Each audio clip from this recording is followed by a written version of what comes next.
So the word I'm going to talk about today is a word that I deeply care about, but also one that I'm a bit troubled by, and that word is identity. It comes from French, from medieval Latin identitatem, and basically it means sameness, the state of being the same. We do know when we look at historical texts that in 16th century, for instance, the word is already out there with a slightly different spelling. But by the time you reach 17th century, it has already achieved or acquired the spelling that we know today, and it is in use, and from then onwards it has been used regularly. However, never as widely, as frequently as it is used today. So at the present, we talk about identity all the time, don't we? We talk about identity politics, we talk about identity crisis or identity theft. In other words, it is very much present in our daily lives. And one question that I want to share is, why is it that the word identity became so dominant, so widespread at this present moment in time? This question was raised actually by another writer, by the writer and cultural anthropologist Margaret Mead. She has this fascinating, remarkable public conversation with an author who's very, very close to my heart, James Baldwin. And in that conversation, Margaret Mead says something that I find very interesting and important. She says, the word identity became more widely used, I'm paraphrasing now, ever since we began losing it. Or you might say, ever since we began fearing losing it. In other words, in this context, the moment we start losing something very essential about ourselves, about our truth, then the word identity becomes more important for us. And I find this very, significant. We need to put more thought into this. However, I am also troubled by this idea or myth, I should say, of a fixed personality, of a homogeneous, static identity. Do we really have fixed identities? And I want to explore that question. Maybe part of the reason is because of my own story. We are all shaped by our own stories. And when I look back at my own life, I had a much more nomadic upbringing, if I may put it this way. I was born in France, in Strasbourg, to Turkish parents. And after a while, my parents got separated. My father stayed in France, and my mother brought me to Turkey because for her, Turkey was the motherland. Whereas for me, it was a completely new country to discover. Over the years, I've lived in different countries. I've spent some time in Spain, in America, in different places in the States, back to Istanbul, a city that I dearly, dearly love. And today, I call another country my adopted land, the UK. However, there's another place where I have spent actually most of my life, a completely different place, and elsewhere, I would say, and that is Storyland. And in the kingdom of Storyland, there are no borders, there are no passport controls or police officers or wired fences, and there's no need for any of these.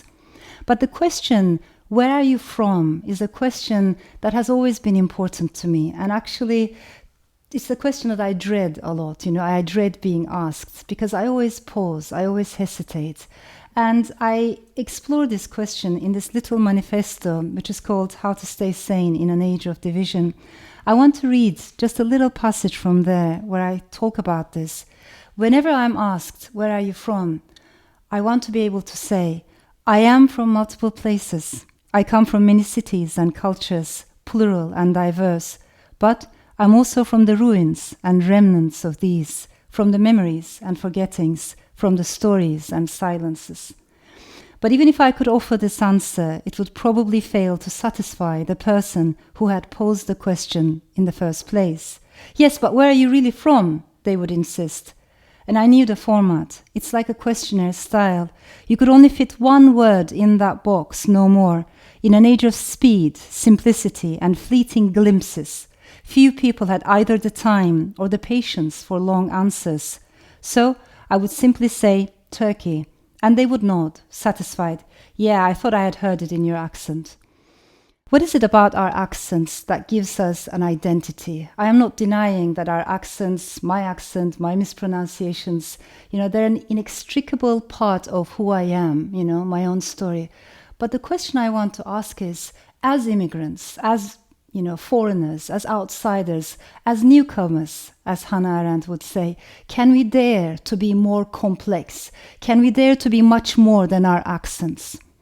But it's not only about foreigners or immigrants. I think every human being, whether you've traveled your whole life or you haven't traveled much, you were born and raised in the same town and you have built your own family in the same town, doesn't matter. I think as human beings, we all have multiplicity inside. As the poet Walt Whitman used to say, we all contain multitudes. The problem is, in the age we're living in, we are almost never encouraged to talk about our multitudes.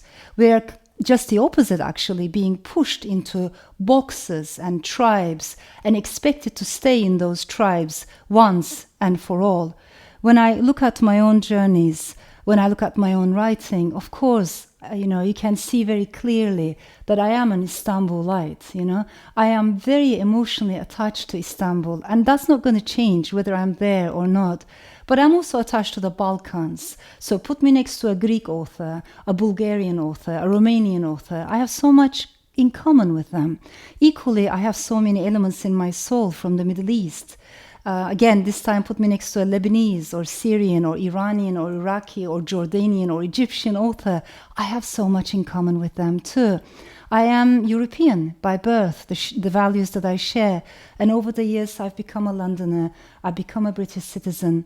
And despite what politicians have been telling us in this country, because of this Brexit saga, I would like to call myself a citizen of the world, a citizen of humankind.